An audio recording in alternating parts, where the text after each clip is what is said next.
Le carême, c'est le temps privilégié du catéchuménat. Les catéchumènes, c'est ces adultes qui vont recevoir le baptême. Ce carême de 40 jours eh bien, prend justement sa symbolique des 40 semaines de la gestation de la femme. Il faut 40 semaines à peu près pour faire un bébé. Et cette quarantaine, elle est devenue 40 ans pour faire le peuple nouveau qui doit sortir de l'Exode. Et les quarantaines de la liturgie de l'Église reprennent cette idée d'enfantement à la fois personnel et communautaire. Voilà, 40 ans, 40 semaines, 40 jours pour renaître.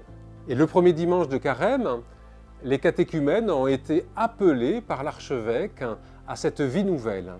À Pâques, ils renaîtront du baptême. Et entre-temps, notre Sainte Mère, l'Église, leur communique ce qu'elle a de meilleur. Elle leur communique la puissance du Christ qui les constitue, qui les purifie, qui les fortifie, qui leur donne la vie, tout simplement. Et il y a ce mystère d'engendrement que l'Église accomplit en carême pour ces adultes qui vont renaître à Pâques.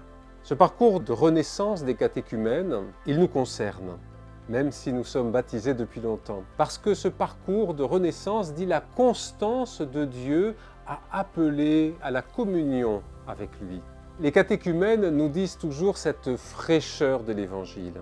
Et d'ailleurs, cet Évangile tranche avec l'atmosphère de notre monde, avec sa gloriole ou sa violence.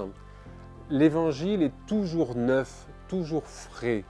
Et voilà ce que les catéchumènes nous rappellent. L'Évangile vient répondre à ce que nous attendons au plus profond de notre cœur. Sa beauté, sa vérité, sa lumière, elle est ce que nous désirons et ce que nous attendons. Ce parcours de renaissance que les catéchumènes vont vivre nous rappelle à nous-mêmes notre propre parcours. Nous savons que nous n'avons pas terminé de renaître.